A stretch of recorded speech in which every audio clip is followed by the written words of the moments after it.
देखिए पिछले लेक्चर में हमने डिस्कस किया था pollination and types of pollination. एक बार रिपीट करता हूं मैं। पॉलिनेशन क्या है? Transfer of pollen grains. दो तरह का पॉलिनेशन होता है, एक होता है self pollination, second one is cross pollination. Self pollination क्या है? Transfer of pollen grain from anther of one flower to the stigmatic surface of same flower borne on the same plant. दो तरह का होता है सेल्फ पॉलिनेशन, एक होता है autogamy and second is known as geitonogamy. Autogamy में same flower same plant पे आएगा, ठीक है ना। जिप्नोगेमी पे सेम फ्लावर होगा, सेम प्लांट होगा, डिफरेंट फ्लावर आएगा लेकर। और xenogamy different plant different flower but of same species, ठीक है ना। तो जो क्रॉस पॉलिनेशन है, क्रॉस पॉलिनेशन को हम जीनोगेमी भी कहते हैं। क्रॉस पॉलिनेशन को हम जीनो, तो जीनोगेमी को प्रोसीड करने के लिए कुछ एजेंट की जरूरत पड़ती है and these agents are known as pollinating agents. These pollinating agents can be broadly classified into two main types. The first one is abiotic agent and the second one, the most important, is that is biotic agent. Now let me consider about abiotic agents. Abiotic agents are further classified into two types: pollination through wind and pollination through water. When pollination takes place through wind, the condition is known as anemophily, and when the pollination takes place through water, the condition is known as hydrophily. Now another type is that is known as biotic agent. The biotic agents are various agents that takes place an important role in pollination. The first important agent is insect. Pollination through insect is known as entomophily, whereas pollination takes place through bats is known as chiropetrophily. Pollination through birds is known as ornithophily. Pollination through snail is known as malacophily, and pollination through animal is known as zoophily. Now as we compare biotic and abiotic factor, now सबसे ज्यादा pollination जो है वो biotic factor contribute करते हैं and then abiotic factor.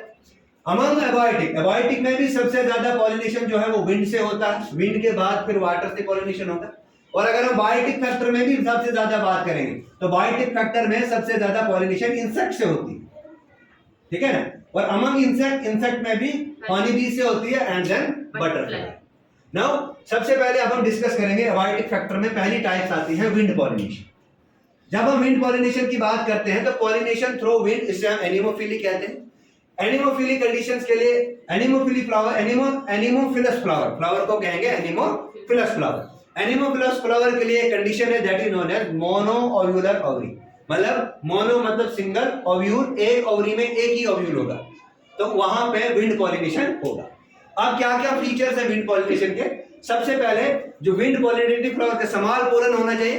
समाल pollen होगा तो वो डिस्पर्स इजीली होगा, ठीक है ना, ये कंडीशन है. दूसरा, ये नॉन स्टिकी होना चाहिए. अगर स्टिकी होगा तो ये कहीं चिपक जाएगा, ये दूर नहीं जा सकता. नंबर थर्ड, इसका वेट लाइट होना चाहिए. लाइट वेट होगा तो तभी ये डिस्पर्स ज्यादा दूर जा सकता है. लेकिन ये तो कंडीशन आ गई मेल फ्लावर की, यानी कि पोलन की. तो कंडीशन फीमेल फ्लावर की कंडीशंस भी होंगी कुछ विंड पॉलिनेशन के लिए. लेकिन दोनों चीजों को मॉडिफाई होना है. मेल फ्लावर को भी मॉडिफाई होना है, फीमेल फ्लावर को भी मॉडिफाई होना है अगर क्रॉस पॉलिनेशन करना है, ठीक है ना. क्रॉस पॉलिनेशन जो है याद रखना ये वेरिएशंस भी लेके आता है. इसका स्टिग्मा जो है वो एक्सर्टेड यानी कि प्रोट्रूडेड आउटवर्ड्स बाहर की तरफ होगा और फैदरी होगा. फैदरी होगा तो नॉन स्टिकी पोलन ग्रेन आराम से वहां पे लैंड करेगा. जब लैंड करेगा तो वो वहां से भागेगा नहीं. फिर क्लियर है. उसके बाद इनका जो फ्लावर होता है ये नॉन कलर्ड होते हैं, they are white in colour.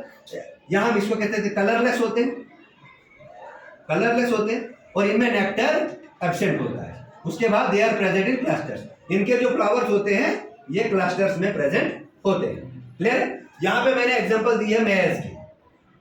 यहां पे एक मेज, जिया मेज है, इसका साइंटिफिक नेम जिया मेज. अगर मेज की बात करेंगे तो मेज में जो फीमेल फ्लावर है, इस फीमेल फ्लावर में कुछ हेयर लाइक स्ट्रक्चर्स निकलते हैं बाहर की तरफ, protruded outward. These hair like structures are known as tarsals. इन्हें क्या बोलते हैं? टार्सल्स बोलते हैं. और ये टार्सल्स में स्टिग्मा स्टाइल होता है. और यहाँ पे क्या करते हैं, टार्सल्स में पोलन जो है ये ट्रैप होता है. क्लियर है जी? उसके बाद हम नेक्स्ट आते हैं, यहीं पे आता है next that is water pollination. Water pollination, pollination through water is known as hydrophily. अब हाइड्रोफिली, अब देखिए वाटर पॉलिनेशन कहां पे होगा? एक्वाटिक एंजियोस्पर्म्स में होगा. अब जब हम एक्वाटिक एंजियोस्पर्म्स की बात करेंगे तो दो कंडीशन हमने देखनी है. एक, अगर प्लांट एक्वाटिक है लेकिन पॉलिनेशन जो है वो वीड या इंसेक्ट से हो रही है, तो ऐसी एग्जांपल नेचर में हमारे पाई जाती है. Number one is water lily and second is water hyacinth. Clear है? दूसरा, प्लांट एक्वेटिक है लेकिन पॉलिनेशन जो है वो वाटर से हो रही है, ठीक है ना। अब इस कंडीशन में क्या है, दो एग्जांपल है, या तो सरफेस ऑन सरफेस पॉलिनेशन होगा या अंडर वाटर पॉलिनेशन होगा। तो ये मेल, ये हमारे पास फीमेल प्लांट है, ये मेल प्लांट है। इस फीमेल प्लांट में जो कुछ मॉडिफिकेशंस आती हैं, थोड़ा स्टार लाइक स्ट्रक्चर्स बन जाता है और ये सरफेस पे आ जाता है। मेल फ्लावर जो है ये अपना गैमेट रिलीज करता है वाटर में, फिर वो सरफेस पे आके यहाँ पे पॉलिनेट करता है। क्लियर है? ऑन सरफेस पॉलिनेशन की एग्जांपल आती है वेलिसनेरिया। क्या आती है? वेलिसनेरिया। उसके बाद अगर हम बात करेंगे तो यहाँ पे जो मेल फ्लावर है या जो पोलन है ये फ्लोट करता है वाटर सरफेस पे और fall inside the female flower और फीमेल फ्लावर में गिर जाता है। उसके बाद अगर हम अंडर वाटर की बात करें, अंडर वाटर में आता है ज़ोस्टेरा। क्या आता है? ज़ोस्टेरा। इस ज़ोस्टेरा को कहते हैं सी ग्रास। सी वीड डिफरेंट है, दिस इज सी ग्रास। अब ये क्या करेगा, ये पॉलिनेट करता है वाटर से, फ्लोट, ये क्या करता है, इसका जो पोलन है वो फ्लोट करता है और ये रिबन शेप पोलन होता है इसका मोस्ट इंपॉर्टेंट दैट इज, इसमें रिबन शेप पोलन होता है और इसमें म्यूसिलेज की कवरिंग होती है, ठीक है ना। इसमें म्यूसिलेज की कवरिंग होती है ताकि माइक्रोस्पोर टेट्राड है वो कहीं गिर ना जाए। क्लियर है? तो ये था हमारा एबायोटिक एजेंट। तो आई थिंक एबायोटिक एजेंट आपको समझ में आया होगा। Now let me discuss about biotic agent. तो बायोटिक एजेंट में सबसे पहले हम इंसेक्ट्स को डिस्कस करते हैं। The pollination that takes place through insect is known as एंटीमोफिली। अब इंसेक्ट पॉलिनेटिव फ्लावर की कुछ कंडीशंस होनी चाहिए।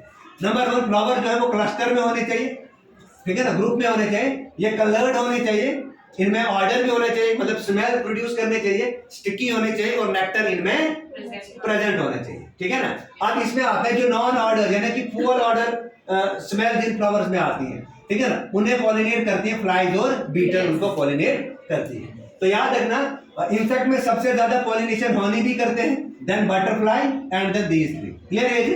उसके बाद अगर हम बैट की pollination through bat is known as chiropterophily, ये तो डिस्कस किया हमने। लेकिन बैट किस फ्लावर को पॉलिनेट करेंगे, कंडीशन इज दिस। तो क्या क्या फीचर होने चाहिए बैट पॉलिनेटिव फ्लावर के? सबसे पहले इनमें लार्ज साइज फ्लावर होना चाहिए, स्ट्रॉन्ग ऑर्डर होनी चाहिए, डल कलर का होना चाहिए और इसमें नेक्टर प्रेजेंट होना चाहिए। क्लियर है जी? अब pollination through birds is known as ornithophily. Ornithophily के लिए क्या कंडीशन है, एक तो लार्ज साइज फ्लावर होना चाहिए, दूसरा इनमें स्ट्रॉन्ग ऑर्डर होना चाहिए, ये ब्राइट कलर्ड के होने चाहिए, इनमें नेक्टर प्रेजेंट होने चाहिए। क्लियर है ये चीज? अच्छा, उसके बाद हम पढ़ते हैं इसके अलावा बहुत सारे ऐसे बायोटिक एजेंट्स हैं जो पॉलिनेशन में इंपॉर्टेंट रोल प्ले करते हैं, जिसमें लिजर्ड आता है, गार्डन लिजर्ड आता है, गिको लिजर्ड आता है और लेमूर आता है। क्लियर है ये चीज? इसके बाद अगर हम देखेंगे तो पॉलिनेशन दैट टेक्स जो एनिमल्स के थ्रू होती है उसे कहते हैं जूफिली।